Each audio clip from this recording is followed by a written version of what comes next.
Estamos estudando. Semana passada, semana retrasada, nós iniciamos o estudo do livro de Ruth.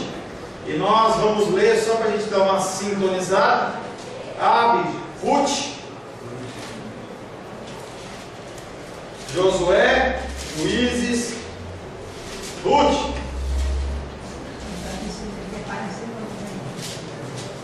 Aleluia! Ruth, capítulo 1. Nós vamos ler do verso 1 Eu estou procurando aqui. até o verso 5.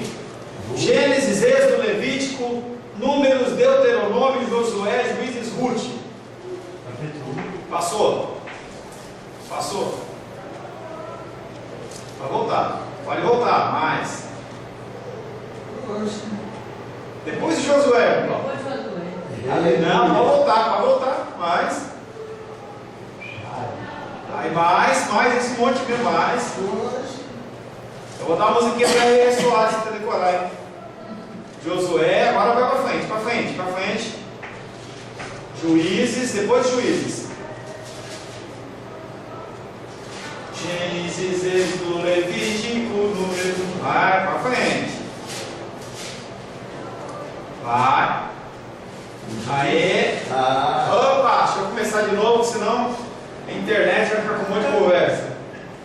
Amém? Passa ele conosco. Vamos ler Ruth, capítulo 1, verso 1 em diante. Nos dias em que julgavam os juízes, houve fome na terra, e um homem de Belém de Judá saiu a habitar na terra de Moabe, com a sua mulher e seus 2 filhos. Esse homem se chamava Elimeleque, e sua mulher Noemi. Os filhos se chamavam Malom e Quilion, efrateus de Belém de Judá. Vieram à terra de Moabe e ficaram ali. Morreu Elimeleque, marido de Noemi, e ficou com ela com seus 2 filhos, os quais casaram com mulheres moabitas. Era o nome de uma órfã e o de outra Ruth, e ficaram ali quase 10 anos. Morreram também ambos, Malom e Quilion, ficando assim a mulher desamparada de seus 2 filhos. Então se dispôs ela com as suas noras. E voltou da terra de Moabe, porquanto nesta ouviu que o Senhor se lembrara do seu povo, dando-lhe pão. Saiu, pois, ela com as suas 2 noras do lugar onde estiveram, e indo elas caminhando de volta para a terra de Judá, disse-lhes Noemi: Ide, voltai cada uma à casa da sua mãe, e o Senhor use convosco de benevolência, como vós usastes com os que morreram e comigo. O Senhor vos dê que sejais felizes, cada um na casa do seu marido. E beijou-as. Elas, porém, chorando em alta voz, lhe disseram: Não iremos, pois contigo, iremos contigo ao teu povo. Porém Noemi disse: Voltai, filhas minhas, por que ireis comigo? Tenho eu ainda no ventre filhos, para que vos venham ser por maridos? Tornai para ter marido, ainda que eu dissesse, tenho esperança, ou ainda que esta noite tivesse marido ou filhos, esperá-lo-íeis até que viessem a ser grandes? Abster-vos-íeis de tomar-lhes marido? Não, filhas minhas, porque por vossa causa a mim me amarga o ter o Senhor descarregado contra mim a sua mão. Então de novo choraram em alta voz. Órfã, com um beijo, se despediu de sua sogra, porém Ruth se apegou a ela. Amém? Nós já olhamos o texto do versículo 1, em que contou toda essa história de Noemi com seus 2 filhos que estavam lá na terra de Belém, que era considerada a terra do pão, e eles saíram dali e eles foram para a terra de Moabe. O livro de Ruth foi escrito entre o livro de Juízes, capítulo 1, depois da morte de Josué, e o início da monarquia através de Saul. E naquela região, naquele país, a fome assolou e a situação foi fugir. Eles saíram lá de Belém, que era a casa do pão, para a terra de Moabe. Tá? No verso 2 nós falamos sobre o que significa o nome. Elimeleque quer dizer Deus, meu Deus é rei. Noemi quer dizer a linda, a esperada, a ser agradável. Por isso que a gente lá na frente a gente vai ver que ela fala assim: eu não sou linda e agradável coisa nenhuma, eu sou amarga, porque Deus me trouxe essa amargura ao meu coração.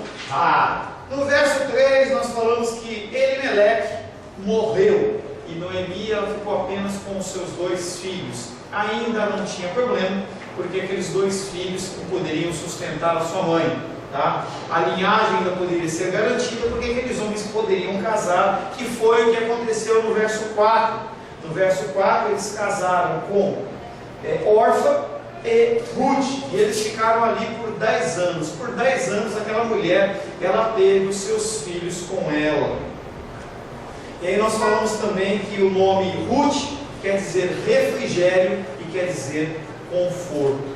Quando nós chegamos no verso 5, acontece uma tragédia que não é explicada. Não só um, mas os 2 filhos daquela Noemi, esposos de Orfa e de Ruth, morreram. Ninguém sabe por quê, o escritor não fala como aconteceu isso, mas aquelas mulheres ficaram desamparadas. Aquele contexto era um contexto em que as mulheres elas não tinham como trabalhar, elas não tinham como se virar, como se sustentar, e elas ficavam à mercê de uma situação ainda mais, estavam em terra estrangeira. E aí ela olha e fala assim: bom, a minha esperança, que era ser cuidado pelos meus filhos, pelo meu marido, não existe mais. A esperança que eu tinha de ser cuidado pelo meu filho mais velho não existe mais. A esperança que eu tinha de ser cuidado pelo meu filho mais novo não existe mais. A esperança de ter algum neto a respeito desses casamentos não existe mais. E alguma coisa aconteceu, porque 10 anos aqueles homens ficaram casados com aquelas mulheres e não geraram filhos. Tá? Então nós entramos agora no verso 6, que é quando nós vamos começar a estudar. Noemi, Orfa e Ruth, diante de tal situação, elas se colocam na seguinte posição: o que nós vamos fazer? Verso 6. Não, eu leio. Então se dispôs ela com as suas noras, Noemi, com Orfa e Ruth, e voltaram da terra de Moabe. Eles saíram de Moabe e falaram: vamos voltar lá para Belém, porque eles ouviram que o Senhor ele retomou ali a produção dos pães. Então se dispôs ela com as suas noras e voltou para a terra de Moabe, porquanto nessa ouviu que o Senhor se lembrara do seu povo. As calamidades colocam uma mulher e não um homem no centro da história. Não tem mais nenhum homem dessa história. A viagem de regresso ao lar é importante em relação a uma possível mudança de sorte e abre a porta para um futuro cheio de aventuras e riscos. Mas como que ela ficou sabendo? A gente sabe que as notícias elas andam rápido, e essas notícias, mais uma vez, elas chegaram. Tanto quando o povo estava lá em Belém, dizendo que o pão havia em Moabe, como também em Moabe chegou-se a notícia, através de algum viajante, de algum tipo de informação, que havia sido retomado a alimentação naquela região onde elas estavam. Para ser específico, Deus havia graciosamente cuidado do seu povo. Este é o primeiro registro da ação direta de Deus no livro. Até então a gente não vê nenhuma ação de Deus, a não ser a ação da destruição através, primeiramente, da falta de pão e depois da morte. É o primeiro ato de Deus no sentido de cuidar do seu povo, pelo menos aos nossos olhos. Nesse caso, a atenção de Deus é dada de uma forma através do alimento. A provisão do alimento naturalmente é típica de Deus através do pacto de Israel. Deus tem um pacto com Israel dizendo que nunca vai faltar pão. De fato, ele conspirou para fazer José chegar ao Egito. Quando você olha a história de José do Egito, foi toda uma armação, todo um planejamento de Deus em relação a toda uma construção. Então José, no momento inicial, ele está lá junto com seus irmãos, e aí aquele José, ele é preterido em relação aos outros irmãos, ele é jogado numa cova por inveja, porque eles queriam matar, e aí Rúben, ele se levanta dizendo: não matem esse menino, e aí eles acabam vendendo uns estrangeiros, e esse homem chega como Horário de verão. Horário de verão. E aí, esse homem chega lá, José chega lá no Egito, e todo o trabalhar de Deus para que quando houvesse fome na região onde havia o seu pai e os seus irmãos, ele pudesse supri-los de alimento. Todo um plano do Senhor. Deus, ele faz isso. Isso está registrado em Gênesis 45, abre aí, Gênesis 45, versos de 5 a 8, alguém leia por gentileza. Gênesis 45, versos de 5 a 8, leia por gentileza, Sebastião. 45, versos 5, 6, 7, 8, essa história, desse resumo, o qual foi o motivo de haver levado José para o Egito. 6, 7, 8. Agora, pois, não vos entristeçais, nem vos irriteis contra vós mesmos, por mim haverdes vendido para aqui, porque para a conservação da vida Deus me enviou adiante de vós, porque já houve 2 anos de fome na terra, e ainda restam 5 anos em que não haverá lavoura nem colheita. Deus me enviou adiante de vós para conservar vossa sucessão na terra e para vos preservar a vida por um grande livramento. Assim, não fostes vós que me enviaste para cá, e sim Deus que me pôs por pai de Faraó e senhor de toda a sua casa, e como governador em toda a terra do Egito. Versos, capítulo 50, verso 20, por gentileza, para completar.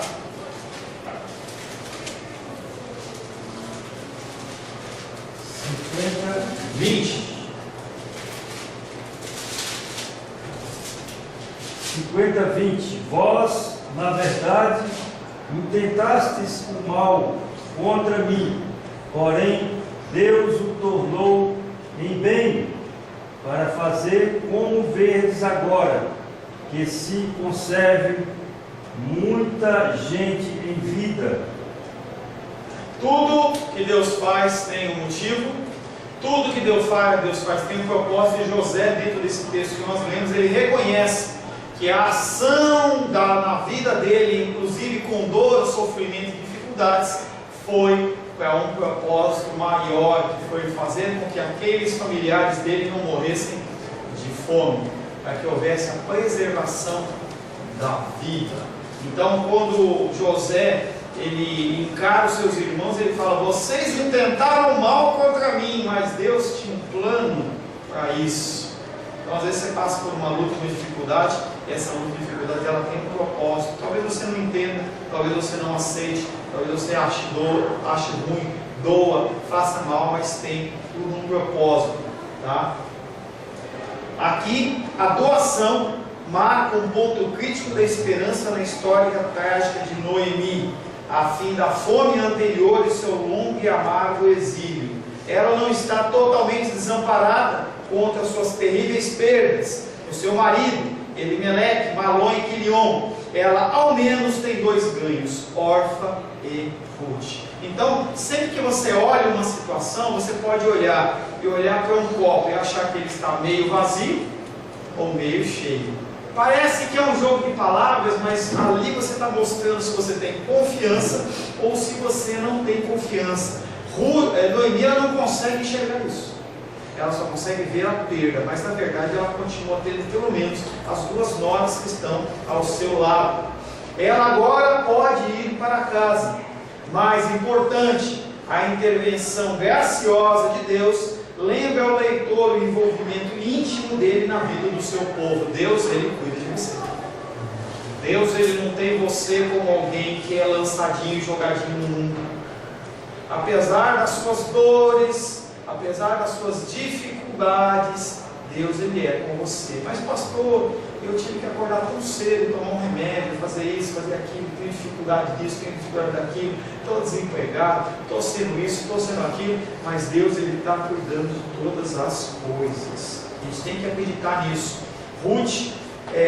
Noemi, é um monte de nome de mulher, eu estou trocando os nomes dela, porque é muito nome de mulher. Né? Noemi, ela já não consegue mais enxergar isso, ela só consegue enxergar a sua dor. Hoje, nós que vivemos longe dos campos dos lavradores, devemos lembrar que em última instância é Deus e não os mercados que põem pão na nossa mesa. E aí a gente vive num contexto de que a gente está longe do campo das plantações. A gente fala rapidamente nos mandatos culturais a respeito sobre isso, né, das pessoas estarem fazendo o que fazem lá, mas a gente não depende dessas pessoas, a gente depende de Deus. É Deus que coloca o alimento na nossa mesa, é Deus que faz a manutenção, Ele não permite que as coisas venham contaminadas na nossa mesa. E quando nós oramos consagrando ao Senhor, nós temos que acreditar que todo efeito maligno que possa ter naquilo, ele é subtraído de uma forma sobrenatural, para que você não venha padecer alguma coisa. Nós não dependemos da ação do homem, nós não dependemos dos mercados, das coisas, mas nós dependemos de Deus. Mateus capítulo 6, verso 11. Abre aí, Mateus 6, 11. A tua dependência vem de Deus. Mateus 6, 11.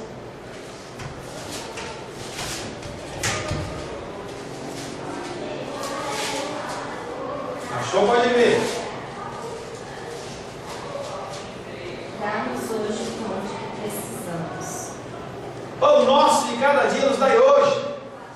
O Senhor é aquele que nos guarda. O Senhor é aquele que nos guarda. O Senhor é aquele que nos sustenta. O Senhor é aquele que nos dá o pão nosso a cada dia. Ou a caixinha a cada dia. Ou o vestido de noiva a cada dia. Né, Carol tem vivido isso, né, Carol? É uma bênção de Deus. Há um temor no nosso coração, há uma preocupação, isso é natural, mas a gente vai vendo quão graciosamente Deus ele vai concedendo cuidados de Deus, o amor, o zelo, a dificuldade. A gente tem a dificuldade, mas Deus nos dá suporte. A Lourdinha está com dificuldade dela de locomoção, e Deus vem e a abençoa com um automóvel, com um automático, facilitado. Isso é bênção de Deus. A gente, semana passada, 10 dias mais ou menos, ela orava comigo: pastor, o documento está travado, perdeu, então não autorizou, vamos orar. E Deus vai graciosamente, Ele vai e faz a coisa acontecer. A gente tem que reparar nesses cuidados de Deus, entendeu? São pequenos cuidados de Deus, mas o Senhor, Ele vai concedendo, tá? Noemi, infelizmente, ela não consegue enxergar isso. Ela não consegue, ela vê a situação dela tão dura, tão difícil, e ela não consegue enxergar Deus. Nós temos que conseguir olhar através dessa névoa que nos cerca, e nós temos que sim ver a presença de Deus. Eleva os meus olhos para os montes, de onde me virá o socorro? O meu socorro vem do Senhor, que criou os céus e a terra. Tá? É o cuidado de Deus. Verso 7. Saiu, pois, ela com as suas duas noras do lugar onde estiveram, que era Moabe, e indo elas caminhando de volta para a terra de Judá. Esse verso narra a saída real de Moabe. Então, até então, elas só estavam ouvindo que tinha pão, tinha um desejo, olhavam uma situação e falavam: a gente não pode mais ficar aqui. E aí elas começam realmente a sair daquele lugar.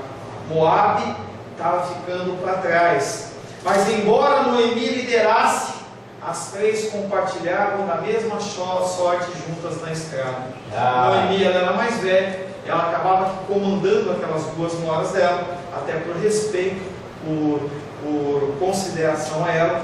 E aí quando fala assim, saiu, pois, ela com as suas duas noras, quem está em evidência aí não é Ruth, apesar de o livro ser Ruth, que Ruth não está órfã, mas está a figura de Noemi. Noemi estava a caminho de casa, e aquelas outras duas mulheres estavam junto com ela. Verso 8.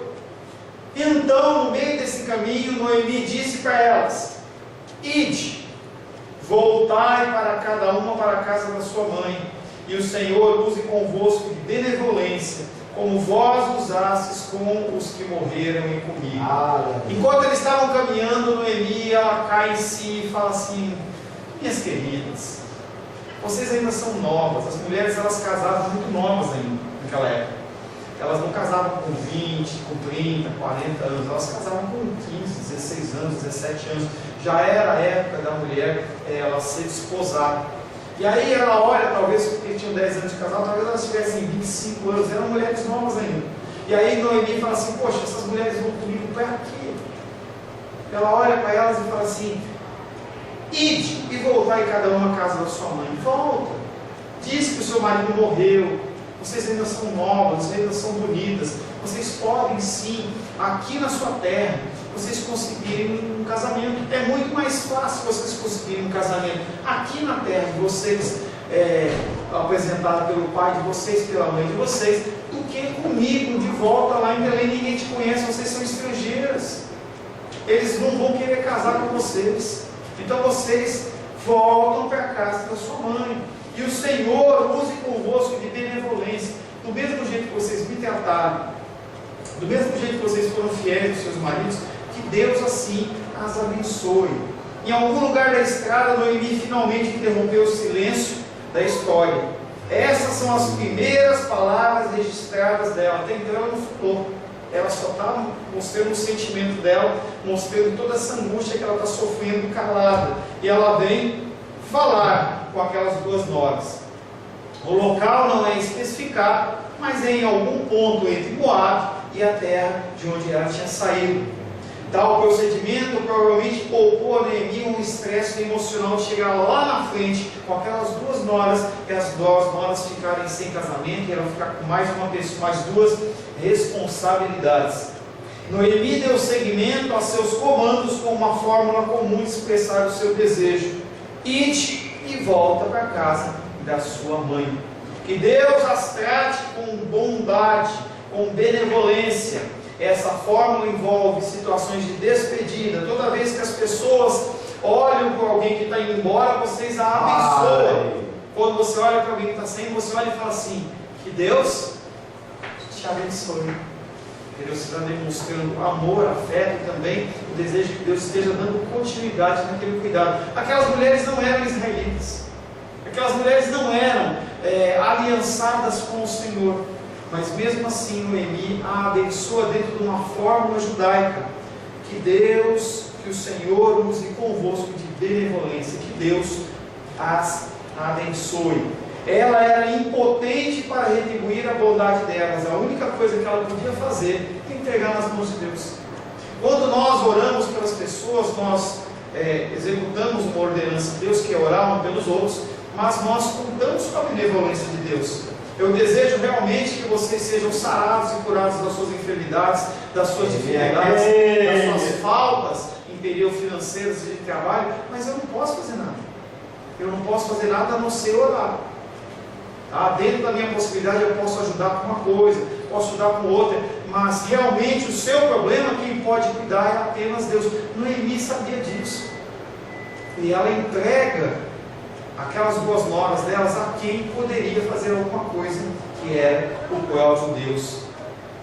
Noemi invocar Deus, um Deus pessoal e pactual apenas com Israel, ela traz a lembrança de antigas tradições de Israel que faziam surgir esse tipo de pensamento.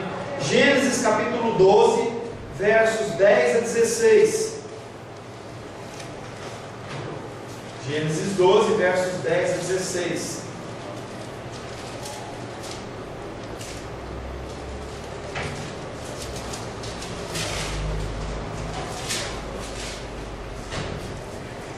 Irmão Cláudio? 10, 12, de 10 a 16. Gênesis 12, versos de 10 a 16. Havia fome naquela terra. Desceu Abraão ao Egito para peregrinar ali, porquanto a fome era grande na terra. Aconteceu que, Chegando ele para entrar no Egito, disse a Sarai, sua mulher: ora, bem sei que és mulher formosa à vista. Será que quando os egípcios te virem, dirão: esta é a mulher, e matar-me-ão a mim, e a ti guardarão em vida? Dize, peço-te, que a minha irmã, para que vá bem por tua causa, é que viva a minha alma por amor de ti. Mas aconteceu que, entrando Abraão no Egito, viram os egípcios a mulher que era muito formosa, e viram-na os príncipes de Faraó, gabaram-na diante de Faraó, e foi a mulher tomada para a casa de Faraó. Este, por causa dela, tratou bem Abraão, o qual vinha ter ovelhas, bois, jumentos, escravos, escravas, jumentas e camelos. E aí aconteceu essa situação, acontece também com outros personagens da Bíblia, em que quando o homem vem e toma, aí Deus vem e alerta. E aí toda aquela casa, ela fica uma casa estéril, porque uma filha de Deus está num lugar que não deveria estar. E aí quando há a restituição, a figura do sacerdote, do patriarca, vem uma figura de abençoar. E quando ele abençoa a casa, as pessoas, as mulheres, elas começam novamente a gerar e dar à luz. Havia histórico, sim, de você abençoar outras pessoas, mesmo elas não sendo aliançadas. É apresentado um dos temas principais do livro, a bênção, a orientação soberana de Deus. Noemi especificamente buscou de Deus a bênção para Orfa e Ruth. Aqui a bênção pedida corresponde à bondade, a mesma bondade que ela havia sido recebida, ela estava oferecendo. E aí há também uma palavra que foge do versículo e diz: todo mundo que te abençoar será abençoado. Todo aquele que te amaldiçoar será amaldiçoado. Há uma lei de Deus em relação ao povo dele, nesse momento em relação ao povo de Israel, mas nos nossos tempos, a pessoa que te abençoa, ela é abençoada. A pessoa que te amaldiçoa com o filho de Deus, ela é também amaldiçoada. A bondade para com Noemi se refere às suas ações desde a morte dos seus maridos. Embora essas mortes tenham cortado todos os laços com Noemi, pelas normas da sociedade vigente, a partir do momento em que morreram Malom e Quilion, aquelas duas novas não tinham nenhuma obrigação mais com a figura de Noemi. Mas mesmo assim, elas continuam agindo com amor e benevolência. É algo do tipo conceito de mandatos da criação que a gente viu antes do intervalo, que é o conceito moral. Não tenho obrigação, mas moralmente eu venho dar, eu venho incluir. É uma coisa que às vezes a gente fala sobre dízimos e ofertas. Quando eu formo fazendo discipulado, eu falo com as pessoas: nós temos que trazer obrigatoriamente o nosso dízimo e a nossa oferta na casa onde nós congregamos? A resposta é não. A ordenança, quando você vem em Malaquias, é que nós temos que levar a casa do tesouro. E havia só uma casa do tesouro, que era em Jerusalém. Você não poderia entregar a outro lugar. Você tinha que levar para Jerusalém. Então a ordenança, quer dizer, a casa do tesouro era nesse aspecto.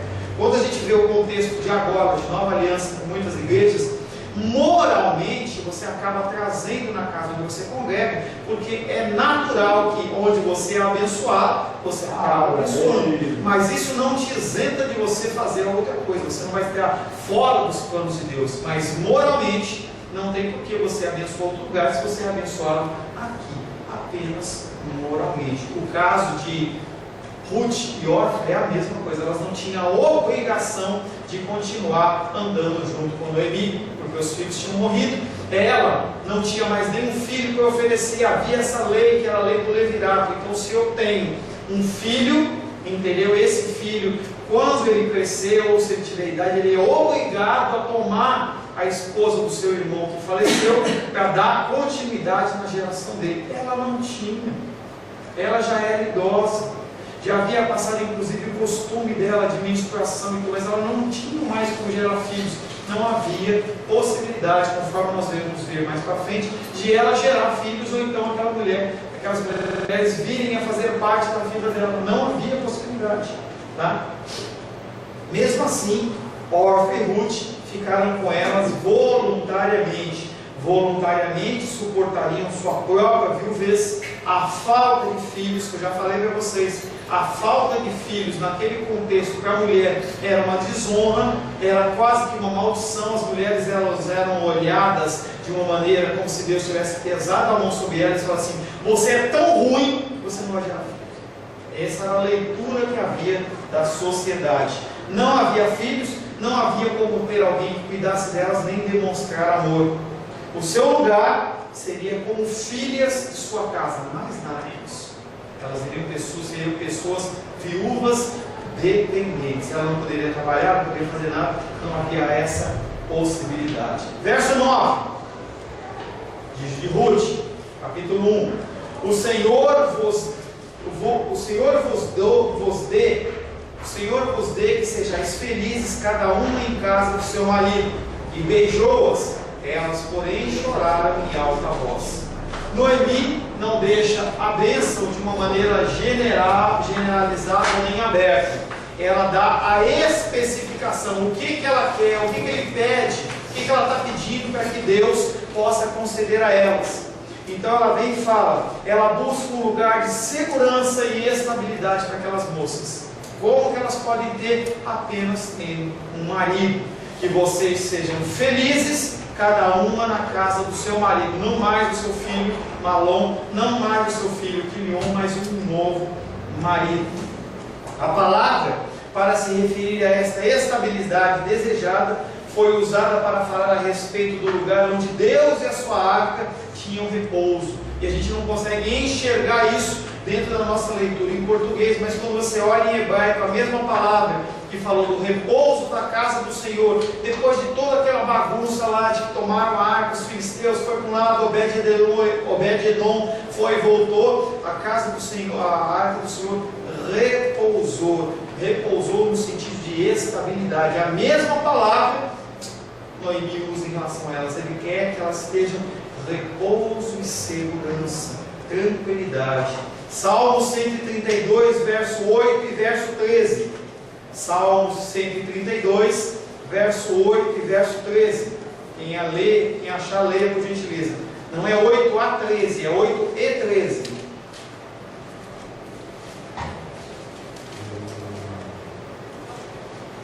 Amém, Gabriel? Cadê a Bíblia? Salmo 132.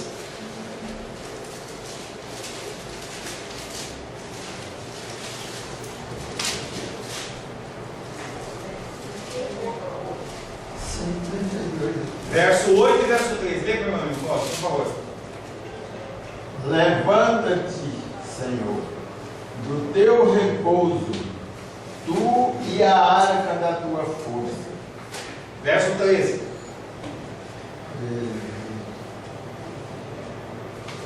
Não, é 132 mesmo. Ah, tá. É 13. 13. Porque o Senhor elegeu a Sião e desejou-a para a sua habitação, dizendo: este é o meu repouso, para sempre aqui habitarei, pois o desejei. Abençoarei abundantemente. Só 13. Só 13. Tá? Então esse conceito de vocês sejam felizes na casa do seu marido, que é o conceito de segurança, ele primeiro está falando sobre repouso. O repouso que a arca tinha.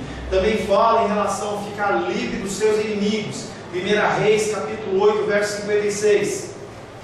1 Reis, capítulo 8, verso 56.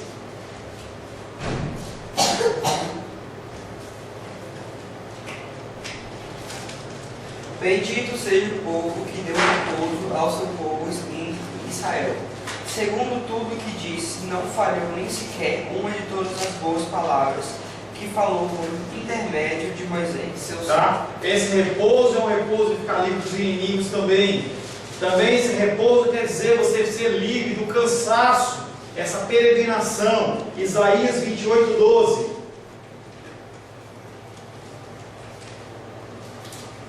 Isaías 28, 12.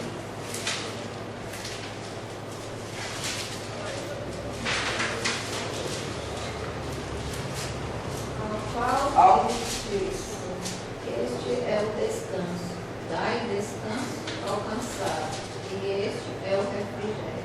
Repouso, segurança, livre dos inimigos e também livre do cansaço da peregrinação.